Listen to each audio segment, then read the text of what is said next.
कर्ण अभ्यासिकेकडून किरण बिन्नर या विद्यार्थ्यांचे SRPF मध्ये सिलेक्शन झाल्याबद्दल सत्कार करण्यात आला। किरण बिन्नर हा तरुण SRPF मध्ये सिलेक्ट झाल्याबद्दल कर्ण अभ्यासिकेकडून त्याचा सत्कार करण्यात आला व पुढील वाटचालीस शुभेच्छा देण्यात आल्या।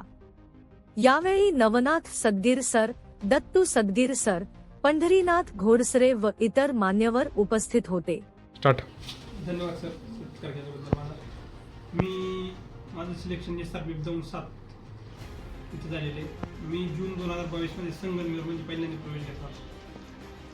मी आधी ज्यावेळेस इथं आलो 2-3 महिने प्रॅक्टिस केल्यानंतर MSFT भरली। MSFTला लागलो। MSFT ट्रेनिंग केली 2-3 महिने, 2 महिने केली, 1.5 महिना ट्रेनिंग राहते, त्यानंतर 15 दिवस घरी थांबलो, नंतर आलो परत ड्युटी जॉईन केली। MSFT 6-7 महिने MSFTला गेलो, तिकडून आलो परत नाही म्हणलो करायचं नाही, आलो अभ्यास केला, वेटिंगला राहिलो होतो 1 मार्कानं, 1 मार्क वयानुसारच वेटिंगला होतो। आता लिस्ट आली का त्याच्यामध्ये आनंद वाटतो।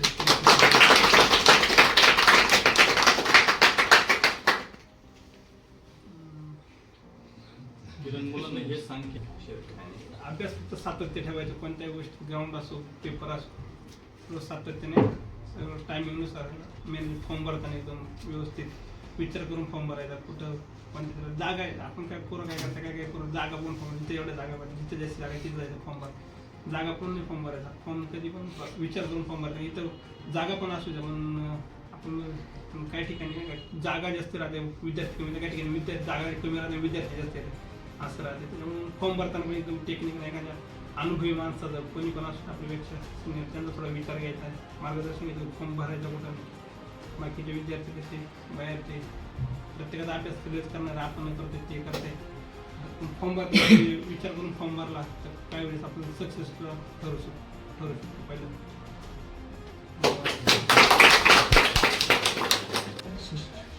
किरण SRPF मध्ये जे सिलेक्शन झालं त्यासाठी पहिले त्याला शुभेच्छा देतो।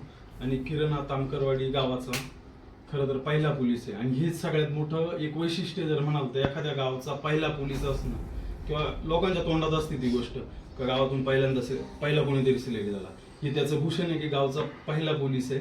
आणि यशाबद्दल तर त्यांनी सांगितलंच किंवा काय करा, पोलीस भरती करताना कोणत्या गोष्टी टाळा वगैरे, कशावर फोकस करा। आणि त्यांनी बोललेले एक वाक्य सांगतो का सातत्य, स्पर्धा परीक्षेत तुम्ही किती हुशार आहे हे कधीच डिपेंड नसतं का तुम्ही किती हुशार आहे। ज्याच्याकडे सातत्य ते साधे म्हणजे एक ॲव्हरेज आपण स्टुडंट असतं एक अकॅडमिक इयर म्हणजे 10वी पर्यंत 12वी पर्यंत, ज्या मुलांना 40-50% येत आहे आणि एखाद्याला 80, आपण म्हणतो 80 वाला हुशार आहे 40 वाला पडत, असं काही नाही आहे। स्पर्धा परीक्षेचं वैशिष्ट्य ज्याने सातत्य टिकवलं मग त्याला 12वीला 40% होते की 80 मॅटर नाही करत, तुम्ही सातत्य टिकवा, तुम्हाला स्पर्धा परीक्षेत यश मिळेल। आणि आज किरणचा सत्कार झाला आहे, उद्या भविष्यात सगळ्यांचा इथं सत्कार व्हावा अशी माझी अपेक्षा आहे।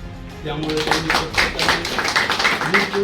ठेवून पुढे काम करा, अभ्यास करा, आणि बाकीच्या ज्या गोष्टी तुमच्या डिस्ट्रॅक्शनच्या त्या जीवनात येतच असतात, तिथून पुढेही येणार आहे। फक्त ही वेळ जी आहे ही अभ्यासाची, ही वेळ परत नाही येणार आहे। बाकी डिस्ट्रॅक्शनसाठी ज्या गोष्टी त्या आजही आहे, उद्या आहे, 10 वर्षांनी तुमच्यासाठी अवेलेबल आहे, पण आजचा जो काळ आहे तुमचं, आजचं जे वय ते तुम्ही नंतर 2 वर्षांनी मी पोलीस भरती करतो किंवा 8 वर्षांना पोलीस भरती करतो म्हटलं तर करू शकत नाही तुम्ही। बाकी सर्व गोष्टी करू शकता त्यावेळेला, आजचा काळ तुम्ही नाही करू शकत। या गोष्टींकडे लक्ष द्या, चांगला अभ्यास करा, आणि इथून प्रत्येकाचा सत्कार व्हावा अशी इच्छा आहे, ती तुम्ही पूर्ण करा। एवढं बोलून थांबतो आणि परत पुढच्या वाटचालीसाठी शुभेच्छा देतो। कारण हे तुमच्यासाठी आपल्या लायब्ररीचा विद्यार्थी कुमार किरण बिन्नर याची नुकतीच पोलीसमध्ये सिलेक्शन झालेलं आहे। तामकरवाडीचा आहे तो तालुका सिन्नर, तिकडचं पण अकोले तालुक्याला लागून तर, आणि त्यांच्या गावातला मित्र पहिला विद्यार्थी, त्यांच्या गावचं भूषण पण झालेलं आहे, आणि त्यांच्या गावात जे काही आता तरुण अभ्यास करणार आहे त्यांच्यासाठी हा प्रयत्न आहे।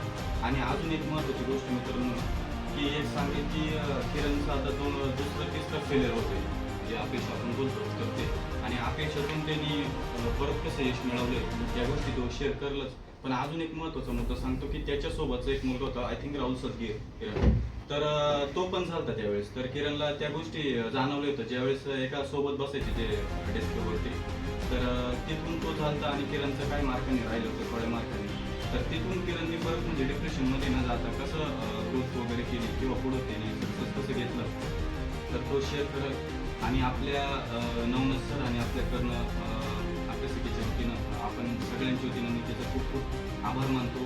त्याच्या येणाऱ्या काळासाठी भविष्यासाठी चांगल्या कामासाठी त्याला खूप खूप शुभेच्छा देतो. त्यांनी पुढे जाऊन अजून अभ्यास करावा, MPSCमध्ये पण त्यांनी यश मिळवावं असं शुभेच्छा. आणि किरण तू तुझा अनुभव शेअर करावा त्याबद्दल मी तुला विनंती करतो.